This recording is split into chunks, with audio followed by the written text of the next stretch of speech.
Hi, everybody. Welcome to Seller Hotline. My name is Carly McMillan. I'm the co-founder of PPC Farm. We are an Amazon marketing agency. We focus on profit-first advertising. And I'm here today with Gabriel from INGB. Gabriel, tell us a little bit more about yourself.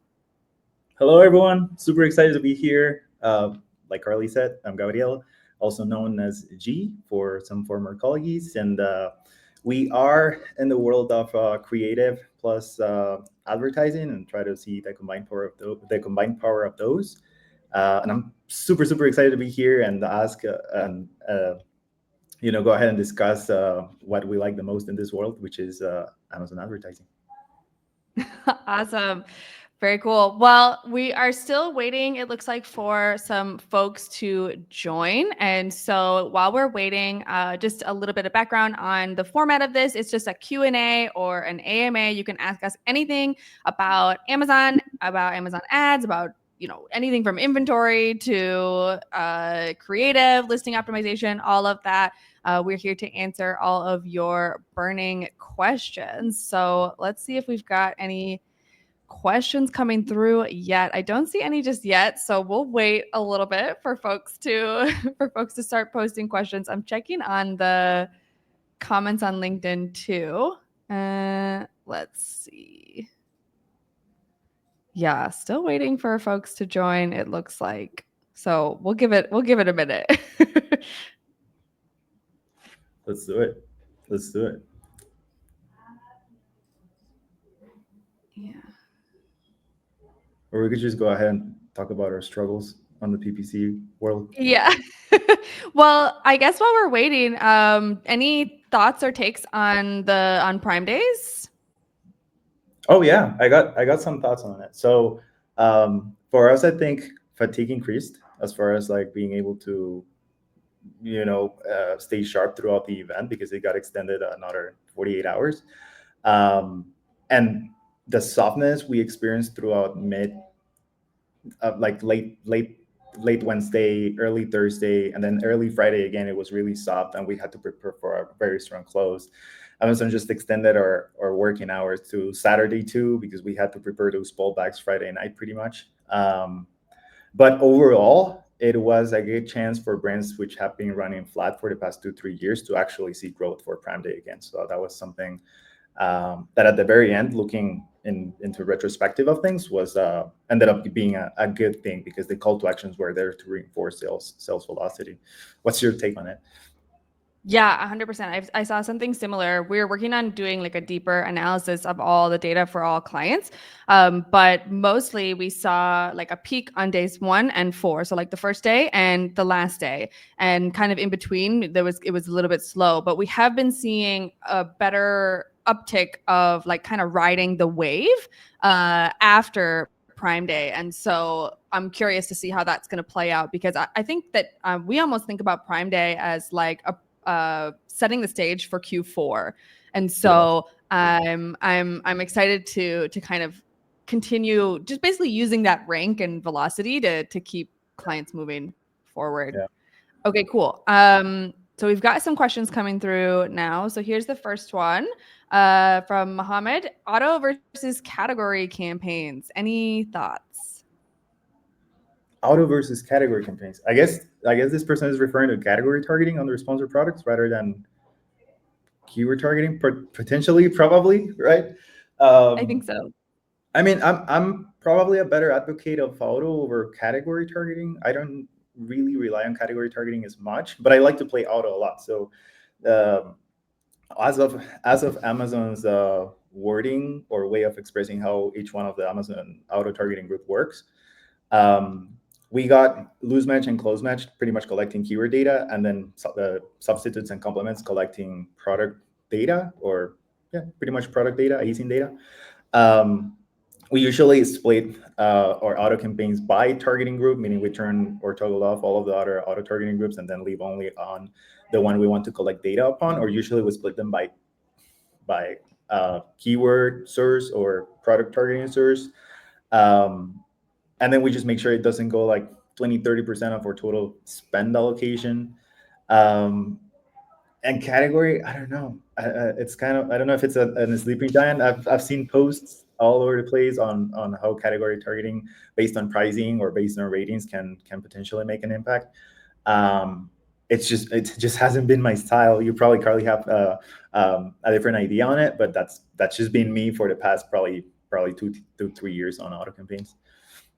Yeah, for sure. I think that auto and category campaigns aren't necessarily versus each other. We actually use both of these in our keyword discovery or our farming strategy to, just like Gabriel said, to mine different kinds of targets, so ASIN targets and as well as keyword targets. So we use both of these in our keyword discovery strategy. And we do have success with category campaigns, but it's definitely not going to be like, it's not going to take the place of an auto campaign. It's more like using these two ad types, or I guess targeting types, kind of in a complementary way. And just like you said, Gabriel, where we've had the most success is, let's say your competitors are, you basically, you want to find competitors that are essentially, you want to adjust your category so that you're targeting competitors that have worse pricing than you or higher pricing than you and worse ratings and reviews. And if once you kind of refine your category that way, that's when you have the most success. And if you just go after the entire category,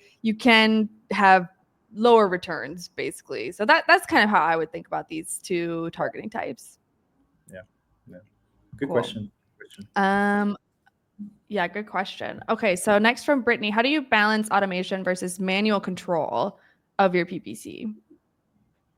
This is a tough one. The tough questions are here. I mean, I have seen brands trying to execute on the concept of rank parting, for instance. Like whenever your product reaches position number 1, you begin slowing down on your odds, or you pause them completely. That's automation, right? There is no human eye that's going to be able to catch among multiple zip codes. What are you doing to make sure that you don't overspend whenever you have achieved number 1 position? So I guess it will depend on the stage of the brand, like whether you're reaching your first million over the course of a year, or your first 10 million, or your first 50 million. Automation will be required to get more efficient towards cost savings. But sometimes, I get to speak with brands who are pre-revenue, or are about to get to go live, and they want to get into all of these day partying and rank partying and any kind of partying things. And sometimes it's just not necessary. At least for the kickoff, I feel like it's more about budget allocation, spend allocation, data collection among your important terms, to better understand if you are able to perform or outperform other competitors in the space. Me personally, at Inby, what we try to do is just spend time in the ad console. So that involves a lot of manual adjustments, a lot of manual follow-ups.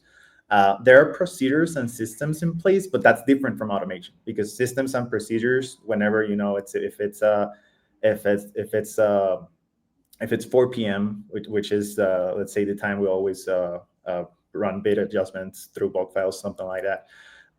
There isn't a specific task that we can always customize, and we can always tailor to a specific outcome. So for instance, right before the 4th of July, which historically we have seen sales decline for the 4th of July. So our best way to adapt most brands for that particular holiday and make sure we bounce back is through a tailored solution, rather than expecting, that an automation or an AI or a bid modifier will do that for us, because they might not have the context versus previous years that we do. But it's tricky. I would say, just to wrap it up, that smaller brands might need more of that human love and human care for actually driving growth, and then bigger brands still need that. And in addition to that, in order to improve their P&L, they'll also need things automated, systems automated, more complexity under the schedule rules to make it work. Yeah, I totally agree with that. I think that automation is basically there to support the strategy that was created by a human, right? And so we roughly have a 60-40 split. So about 60% human, optimization, human strategy, humans making a decision, and then 40% with automation. And automation really helps us to do customers. Like you said, when you're doing any kind of partying and like day partying, you really do need an automation to be able to do that. So anything that a computer is better at, we leave it to a computer, because for example, when you're making a bid adjustment, if you like, how do you know what look back period to use? Should you look at the performance from past 7 days, past 30 days, past year, lifetime? How do you kind of mix all of that data together to come up with the best decision? And that is something that you really do need an algorithm for and a computer to kind of make those bidding decisions, right? To kind of get to that optimal bid.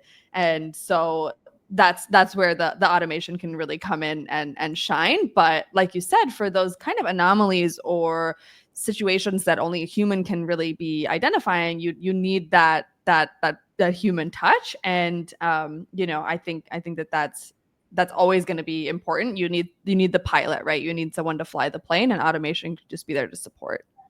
Exactly. A good old friend of mine used to say that it's pretty much a cyborg system, right? Like, yes, you are leveraging a lot of technology and, to be able to implement a lot of the procedures behind bid operations. You need technology, you need assistance, you need AI, but at the same time, you need a human brain executing on it, and you need to understand the brand. If you don't understand the brand, the brand's gonna get stuck, and it's not gonna perform. Exactly. Okay. We've got a Prime Day question. So it's good. We started talking about it a little bit at the beginning, but Mohammed says he's interested to know how we kind of balance pre-Prime Day, during Prime Day, and post-Prime Day. Are there any specific strategies related to PPC that you guys use? Yeah, awesome. So we began preparing for the event pretty much probably around 6 weeks before the event hit, because historically we know, and particularly with this event, Amazon made a move and put it closer to the 4th of July, when we would usually experience softness. But by softness, I mean lower sales, and that transition, if our spend remains the same, that transitions into a higher tacos, lower CBR. But we probably got started around 6 weeks prior to the event, to understand what performed on previous years. So we had to go back.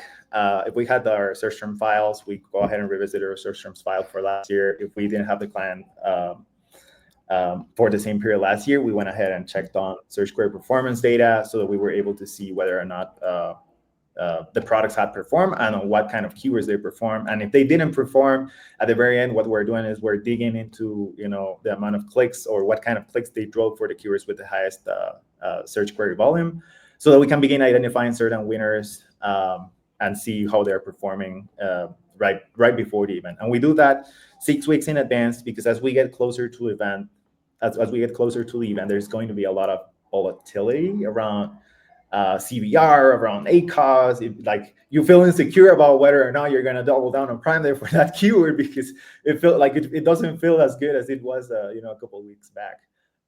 So we drill in on search query performance. Then we make sure that the matchup between query and target within the ad console is in place. That involves making sure that the campaign architecture or the roadmap we had set for a particular ASIN is in place. And then we kind of start the event, right? I think prior to Prime Day, understanding the seasonality or the timing on when is the right time to push. There will be brands that will require us to go ahead and push ahead of Prime Day as a way to drive awareness, and that's all right. But if both of you, Carly, I think, are more focused towards driving profitability rather than brand awareness for our brands. So yeah, it's important to be able to ride that wave efficiently, and then understand when to bounce, and like when to do that bounce back from a bid management standpoint, and make it a reality for brands to actually scale throughout Prime Day. So I think the event shaped up that way for us. It was a pretty rewarding event. Probably the one thing that I was the most surprised about is people actually began purchasing on Prime Day like midnight, like 1, 2, 3, and we didn't really have scheduled rules set for those hours, because yes, I know for Black Friday, since you are past that Thanksgiving dinner, you would usually go ahead and start your shopping right away. But that was one of my personal surprises out of the data we were able to look at, that people went they probably really were expecting to wrap up savings on certain categories, and that's how it ended up shaping up that way for that first day. Wow, that's really interesting. Well, the approach of looking at things on the term level 6 weeks before is really, really smart. I really like that. And really interesting to know that people are like treating Prime Day like that. I didn't really think about it as that kind of a shopping event. Like, I know for me, I'm not going to stay up to midnight to get deals, especially because because I'm in the industry, but I know that some of the things that look like deals are not actually deals. And it's, they've sort of inflated the price ahead of Prime Day and now they're, dropping it. It's kind of an artificial deal. So maybe I don't get that excited about it, but that's really good data to kind of understand how you might want to play things out, for next year or even for Q4, yeah, that's awesome. Okay. Very good question, Mohammed. Let's see who we've got next. Okay, from Jess, what are the biggest mistakes you see sellers make with their PPC campaigns? We see a lot. What do you guys usually see?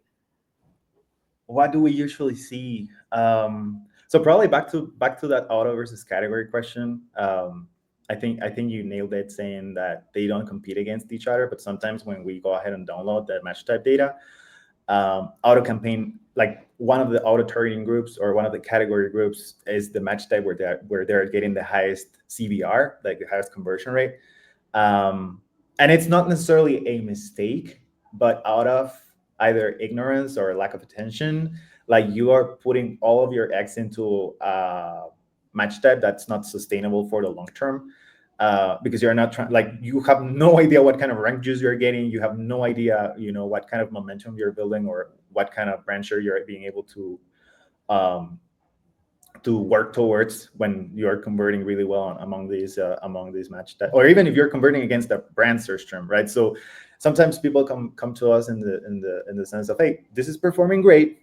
I just want someone else behind the wheel, and that's all right. But then when you look under the hood, it's like, wow, like this is not going to be sustainable if we don't go ahead and implement a full architecture, like a new architecture as far as structure and making sure that the spend is actually going to places it should be, rather than just having a moment of luck or a quarter of luck, and being able to carry over for the long term. So I think that that lack of attention, or that lack of, or that ignorance of how the match types are structured and how they can actually get more rank use towards better arrangement and better organization is probably the most common, right? You can see it on someone who spent $1,000 last month and on someone who spent $100,000 last month.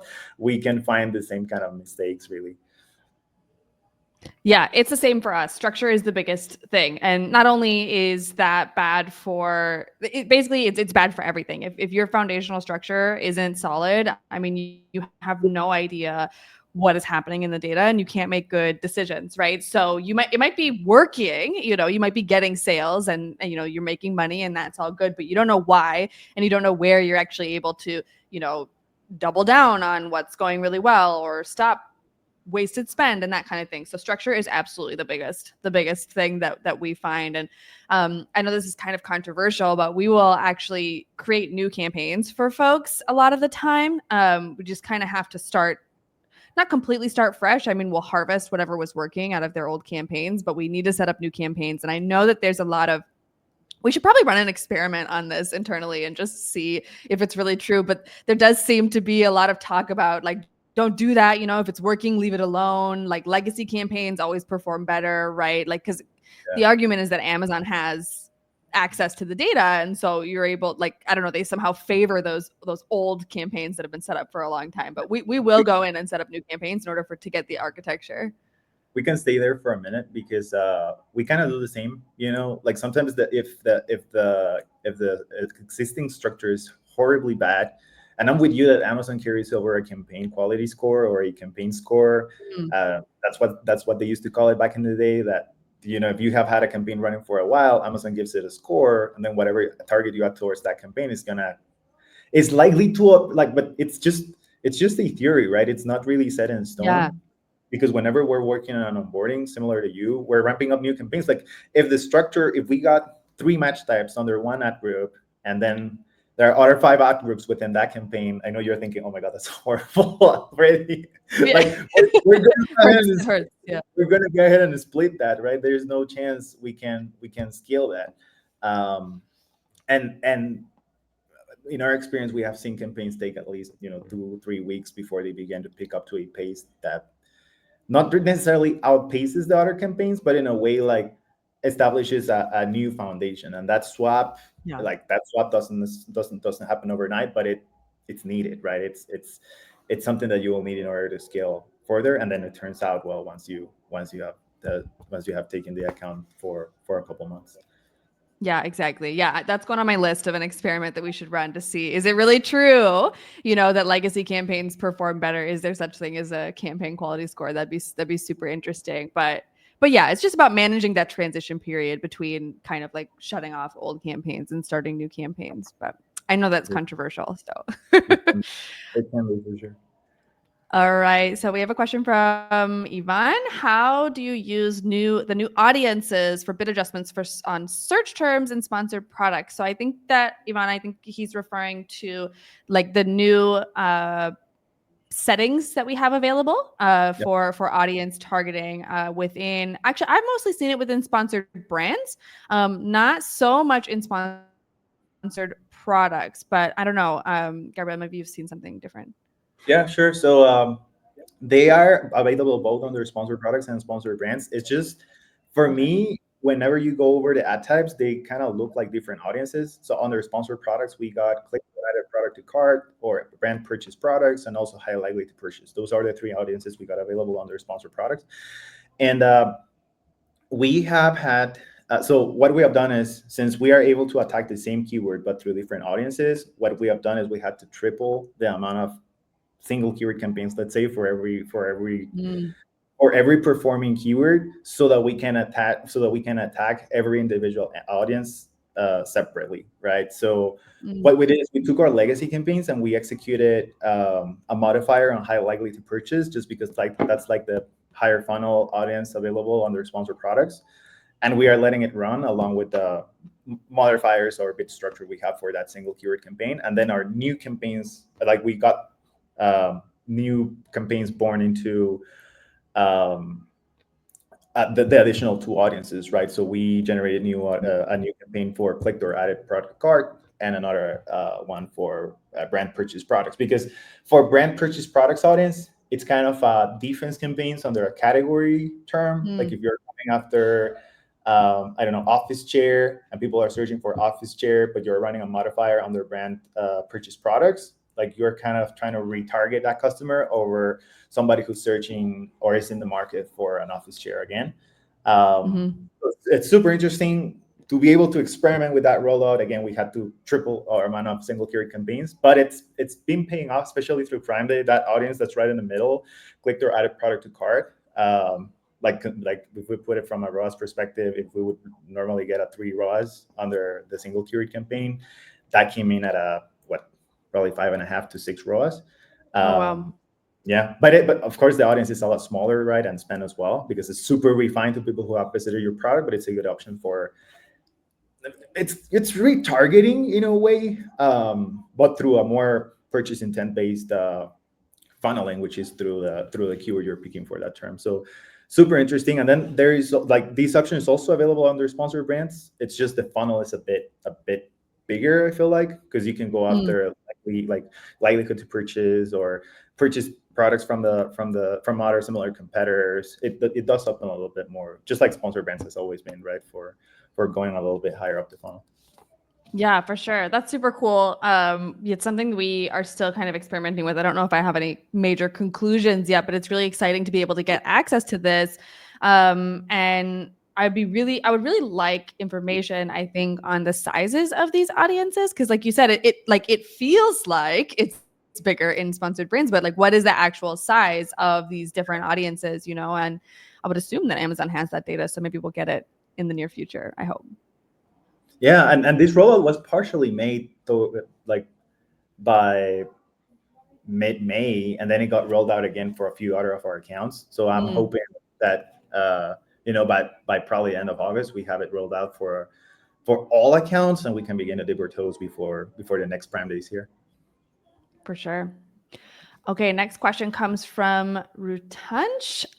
What should we do if the overall account ACOS has increased specifically due to targeting competitor ASINs? If we stop running ads on those ASINs, there's a risk of losing market share to the competition. What's your suggestion? Okay, so this is a really specific kind of a situation. So basically, you're targeting your competitors. And once you started doing that, so basically, once you created those product targeting campaigns, it sounds like the ACOS started to increase.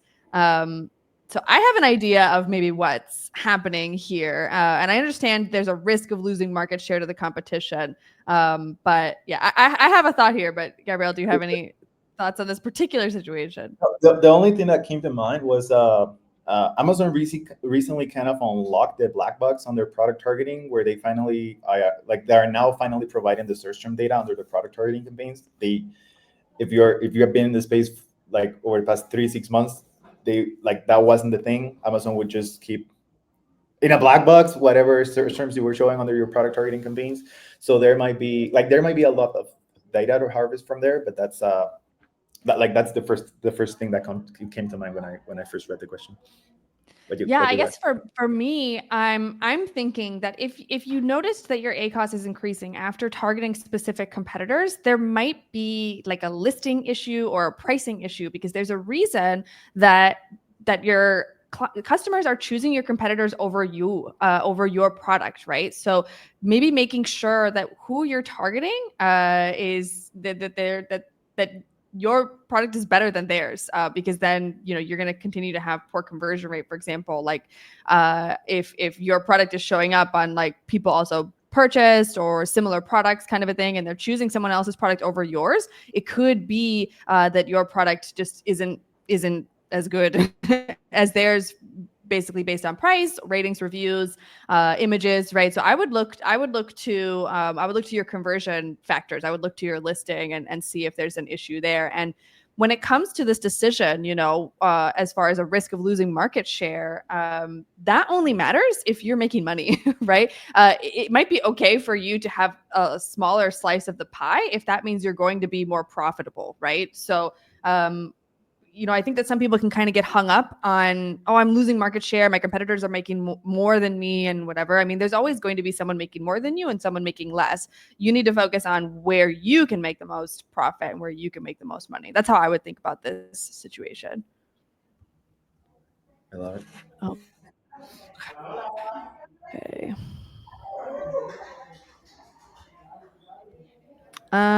Okay, we kind of already had.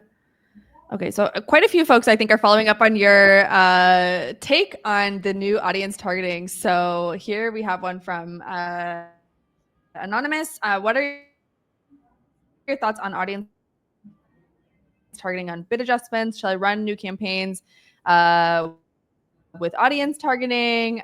More about how you're doing that with the new audience targeting available.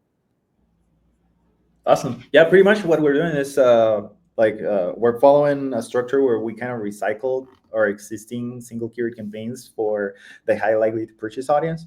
And then we set up new campaigns for the other two audiences, which are likely to be a lot smaller, right? Because they're refining click-through add a product or cart, and they're also refining brand purchase products. And we're running category single keyword campaign enhancement on those, because those are where we got the higher chances. And it's even allowing us to go ahead and test broader keywords. Like, let's say if I had a very specific kind of dog food, for the first time, I can go ahead and target dog food with an enhancement for people who have purchased my brand products, or clicked or added my product to their cart, and show up to basically a wider selection of people who are in the market for dog food. So it's interesting. Again, the results are very early. I'm sure by end of this quarter, a lot of the SaaS in the space is going to go ahead and probably provide data on how each individual audience is performing. I'm excited about that. But yeah, probably splitting is the best option, especially if you don't want to get mixed up results. Again, you can go ahead and have all three audiences within a campaign, but again, the scalability towards that, it's going to get stuck if you don't do the work from the very beginning. Very cool. Yeah, awesome. Okay, pretty simple one here. What tools do you use for keyword research? Oh, that's also another controversial question, especially very recently These with days. everything going on the referral space. And so I've always been a huge advocate of data dive. However, out of necessity, I've come up to whenever working with a partner, just see how different it can be if instead of adding 15 ASINs or 20 ASINs into a dive, what if we add 80, 100, right? So those options are not available externally, like they're not public. So I'm leaning more now towards internal tools because of that, because we can modify, okay, our selection of ASINs. I know for us as company, it can be expensive to run more than 20 or more than 15, but I got this product tool internally where we can scrap 100 at a time and try to leverage that data. But probably the most similar and most efficient in that perspective, I think, continues to be data. Like one tool that's accessible to everyone, that everyone can use, can be something like that. Helium 10 is also like another reference in the space. I think it's more about the how and not the what. But if you're asking about the what, those are two options that are pretty accurate. Yeah, I agree. I do think it matters more like what is your keyword research strategy rather than the tool that you use. That again, the tool is just there to kind of support you. Yeah, we also use Helium 10, Data Dive, and then Amazon's own brand analytics. I mean, Amazon has its own internal search data as well, right?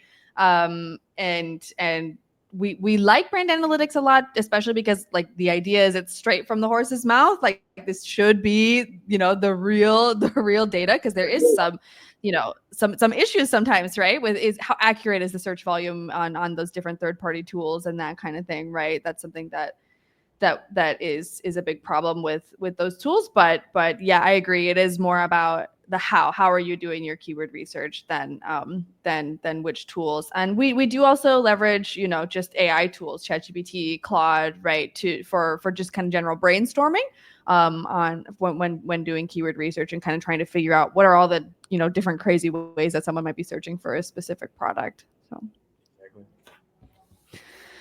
all right. Question from Mohammed here. Okay, it's a long one. One of my clients has a strong social media presence and ranks in the top 10 organically. Awesome. Good work. Do you think it still makes sense to run PPC for them? I believe competitor targeting could be valuable, and a big advantage is their brand name is the same as the product name, so competitors can't use it due to trademark protection. They have a patent. Apologies for the long question. No problem at all. We love all kinds of questions. Any thoughts on this one? So I think this is in a scenario where we're seeing the best possible scenario, right? You got someone who got a great idea. They did the due diligence on the product development side, and when they were ready to register their brand, they went ahead and protected what the product is, and and they were able to trademark that. So the way I would challenge that would be probably how can you grow outside your own brand name, right? And what are other alternatives people are using to your product, or in this case your keyword, where we can go ahead and instead of being part of the top 10, become part of the top 5, and later down the road part of the number one seller in the category. The thing is, and it's I can go ahead and have this idea, and then it's not aligned with your goals, because your goals might be towards profitability instead. So it's kind of sometimes it gets tricky from that perspective without additional context. But I would say that, right, it makes sense from a brand protection standpoint. Actually, the statistic is, whenever someone goes into Amazon and searches for a brand, the chances that they end up purchasing another brand is around 45 to 50%. So your chances of losing that client are the chances of flipping a coin. So I'd rather just have that ad protection and just make sure that you are not just ad protection, but also that you're covering all SERP spaces or every piece of available ad inventory within that SERP page, just to make sure that you are not giving an inch to another competitor that is likely to go ahead and bid on your term. And over time, as you optimize, or if you follow a certain cadence for optimization, depending on the dynamic bidding model you're using, you'll be able to see that Amazon, out of relevance, out of conversion rate, is going to give you a lower CPC, and you'll be able to accommodate. But again, that's just brand protection. Like, that's boring. Like, there's no additional growth from that. If you really want to seek growth, you need to go under those alternative places where you could grab market share from other people and actually try, like, build the business growth towards those keywords rather than staying on your own ecosystem, which at this point is an ecosystem, right? There's a trademark in place, there's a keyword trademark, there's like hybrid there in place. That is an amazing position to be on Amazon for scalability, pretty much. Yeah, for sure. And, I think it's always important to remember that ranking happens not only at the category level, but at the search term level. So are they ranked in the top 10 for every single relevant search term? Probably not, right? So like Gabriel said, like, there's a lot of opportunities there for you to expand your targeting. And that's where that good keyword research strategy comes in, and making sure that you are really going after every single possible way that someone could be searching for this product. There's probably a bunch of different use cases for that product that you could be going after, right? That kind of a thing. And then what we will often do is, let's say they are already ranked very high organically for a very important, very relevant search term for them. We'll actually instead create campaigns to specifically target, for example, rest of search and product pages, just so that we don't have an ad showing up right at the top. Like, if your ad is right next to your organic result, you're going to probably just cannibalize your organic sales. So we will target those other placements is another good option for that. And then, of course, yeah, competitor targeting, I think would be a good idea as well. But yeah, on the topic of branded search, I mean, I have a slightly different opinion on that. We actually, as a default, we advise not to go after branded search and do too much. Every brand is different, and sometimes in a really aggressive niche where there's a lot of competition and there's a lot of people kind of vying for, they're going after your brand, you kind of have to do some defense, right? But if you go and look and you see that you are already dominating your brand page organically, I think it ends up being net negative to do brand targeting in a lot of cases, and so we will actually typically, in probably like 80-90% of cases, we don't necessarily recommend brand defense, and you end up just kind of like, I don't know, throwing that money away that you could get organically anyway. But we are hyper focused on profitability and efficiency, so that could be our strategy is different in that way. No, that can be a way to get to that increased profitability for sure. And to support your side, for instance, throughout Prime Day, especially second and third date, for some of our brand terms, we saw CPCs elevated as high as $3 when they have been historically $1, right? And that means other people is coming to our brand search or coming after our brand terms and trying to elevate our cost because they want to take advantage of those positions. So, in your case, since you're not running against brand terms, you're actually saving, like you're actually being efficient towards people who might want to get aggressive towards bidding on your brand name on that perspective. So yeah, it's a different way to run things for sure, but it's working out. Otherwise, you would not be growing your business, right? So right. Well, but to your point, I mean, I do think there is a time and a place for it, right? If Exactly. It is a pretty aggressive niche, and there are a lot of folks kind of vying for your brand, and you do need to hold your ground, kind of. And it is true, I think on Amazon, people are less brand loyal. There's just so many options that could potentially solve their problem typically. So it's a case by case. Yeah. Okay. This is kind of a big, broad question, but what's the best way to reduce the ACOS of a campaign? Best way to reduce it. So it's funny because it's not necessarily lowering your bid. Sometimes it can be increasing your bid depending on where your ad is actually showing. Yeah. Yeah, this is a super open question. But let's say we go ahead, open up the campaign, and it has 100% ACOS, right? But then before we even touch the bid, we can go over bid adjustments and see whether or not it's been showing where it needs to show in order for better conversion rate. Historically, top of search is going to convert better than rest of search of product pages.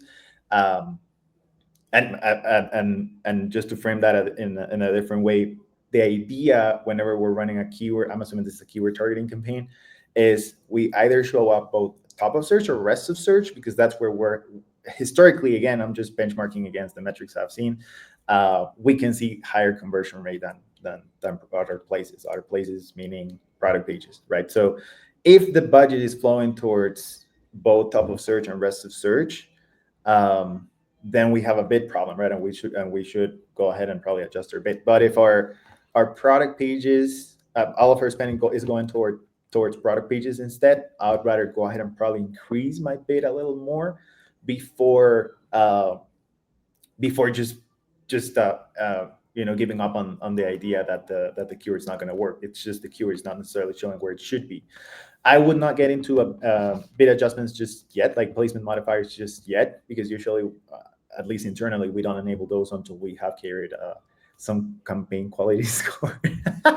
So, until we have some history, we rather have some history before we go ahead and enable those. But we want to make sure the budget is flowing in the right direction. And if so, we go ahead and do it. Now, if the ACOS is horribly bad and it's put towards top of search, that kind of opens up different kind of questions, offer, content, what kind of conversion rate are we getting, or if it's just too expensive. It will depend on the stage of the business as well. Like if you are very similar to your peers in the space, that can be an offer problem. But if you are newly launched, like that is a waiting game process. That's kind of a understand and work in the business process, because you're going to need to be patient for you to get lower costs and lower ACOS on your top keywords. Yeah. So, like I said, this is such a big, complex question. There's so many factors that can go into this. But if we kind of try to distill, I want to come back to, I guess, the why. Why do you want to even reduce your ACOS, right? I know that this is kind of like the North Star that everybody's going for, low ACOS campaigns, but I think you should kind of question why, and thinking about what is your target ACOS and why you've set that, right? So the way that we think about this is based on the profit margin or the contribution margin of every single ASIN in your portfolio, and using that as your target ACOS. So let's say the margin of a product is 30%, then actually if you have a 30% ACOS, that's actually a good ACOS. You don't necessarily need to reduce it, right? But by using that margin as kind of the North Star of what your target ACOS is, it gives you a better idea of where you can reduce things, and when you want to raise things. Because as Gabriel said, like sometimes your initial reaction might be, oh my gosh, I'm spending too much, my ACOS is too high, let me go and reduce it. But that can actually come back to hurt you if you end up reducing it on a keyword that would have eventually converted and been really good for you. But by figuring out what is your target ACOS and basing that on the profit of each product, you're able to get a better idea of why you're doing what you're doing and what is really the strategy behind that. And then I think then you can go into some of the more complex factors that Gabriel was talking about. I think you nailed it when you said that the fact that you're getting X ACOS isn't necessarily bad, and that's sometimes where people get lost on, like, hey, I'm getting 100% ACOS. Is that bad? Well, not really. What does your halo effect on organic sales look like, right? Because lifetime value. Yes, sometimes people might get scared that they're running at elevated ACOSs, but they're like a sub question of this is, well, what does your organic to or advertising to total sales ratio looks like? Because if it's healthy and you're making money, you're just running that way to continue enhancing rank juice protection or rank protection itself. And as far as benchmark goes, I think 100% ACOS is not horrible. Of course, it'll depend on the context, but it's that part of benchmarks that sometimes us as sellers are missing, of like, what's good, what's bad. $1 ROAS is not necessarily bad if you're under a launch process. $3 ROAS might not be bad against your top category terms if you're running a promo. And then other things, on the lower end or on the higher end can look either for potential upside or potential downscale depending on how things progress. Yeah. For sure. Yeah. It's about figuring out what is your strategy and why do you want that ACOS and what it is and where are you at in your product life cycle and all those kinds of questions, right? Okay. Good question nonetheless, Jeff. Yeah, it is. And it's I think something that a lot of people get wrong, Okay.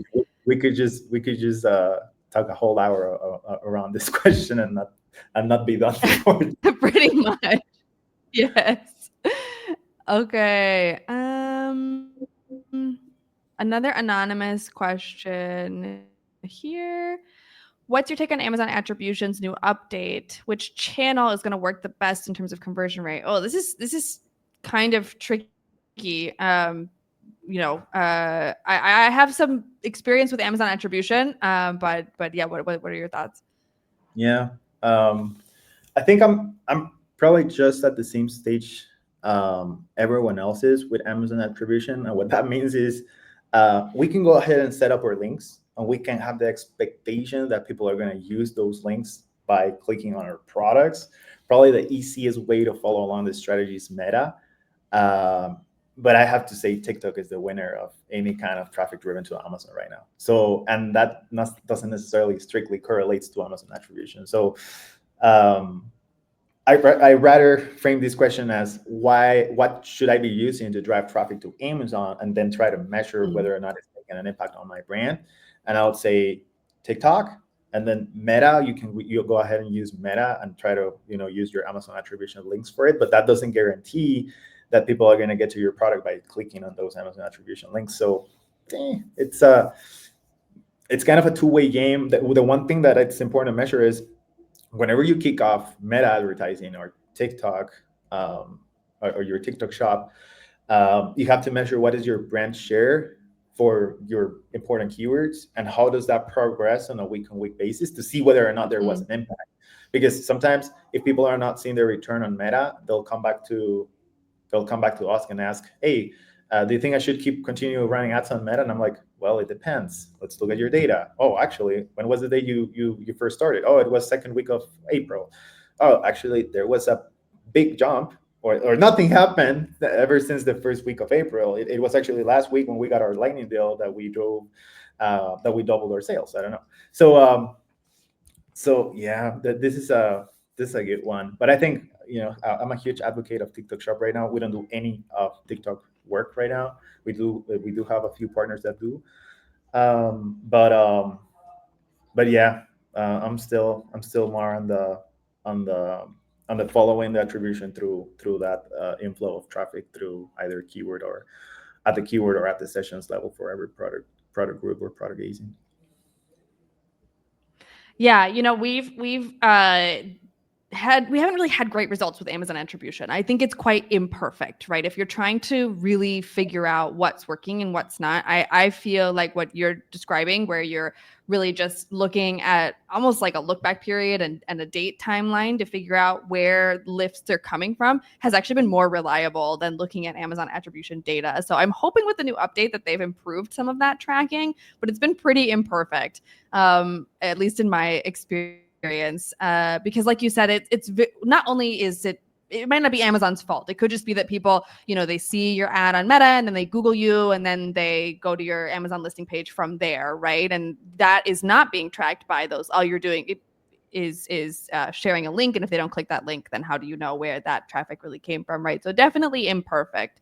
As far as which channel, I think it's really going to depend on your product. If your product is something that lends itself very well to video, then TikTok is going to be your channel for sure. If you've got something where like you can really demonstrate the benefit of the product with the video, TikTok for sure. And I do think that like there is a lot happening with TikTok Shop these days too. It's definitely up and coming, and it's one that we've experimented with the most and have seen success, but we have not seen success with the Amazon Attribution tool itself. It's more just like the lift that you see after the start date of running the campaign, essentially.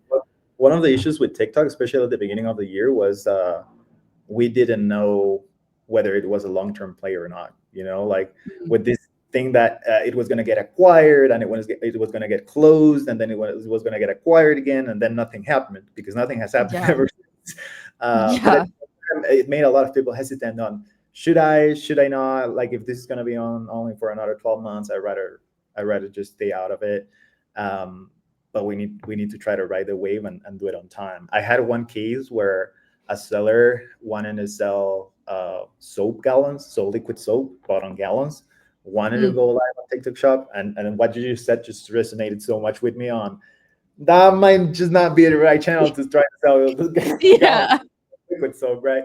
And we had that conversation when that happened, like, you might just not be like that TikTok Shop might just not be the right fit for you. So if you're trying to sell, I don't know, this kind of industrial or food service or any product like that, like, it might not be it yet.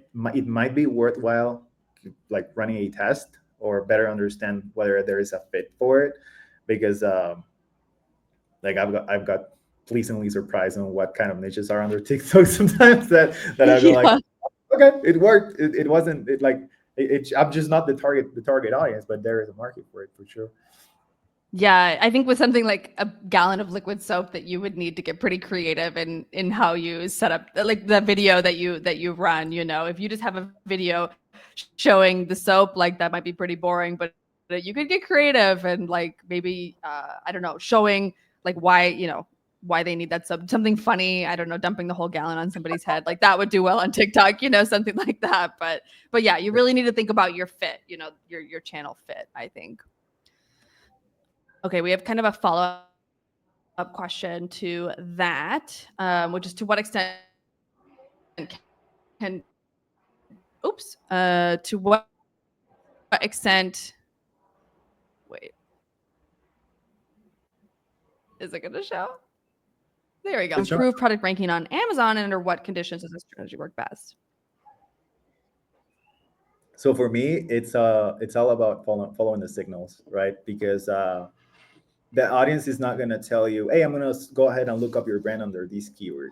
It's either going to come in the shape of a signal under either your search term report or your search query performance report.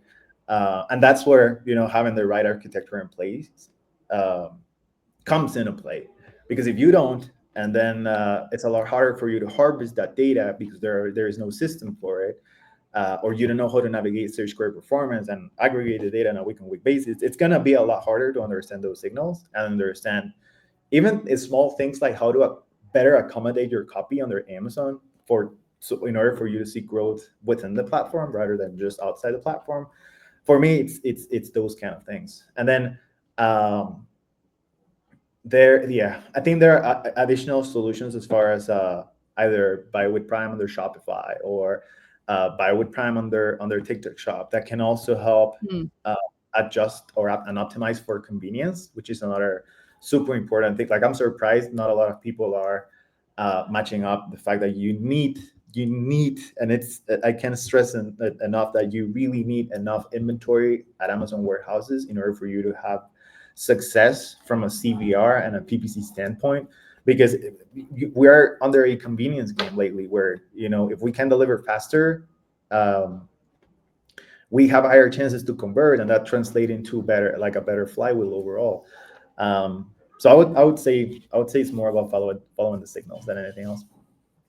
Yeah, for sure. I mean, I think that we do know pretty definitively that Amazon does love external traffic, and they will reward you for doing it in a sense. And any way that you're contributing to your sales velocity and getting more sales is going to be beneficial for your rank, almost certainly. So yeah. And besides that, always trust the data. That's always good advice. I love it. Okay, last question here, and then we will wrap it up.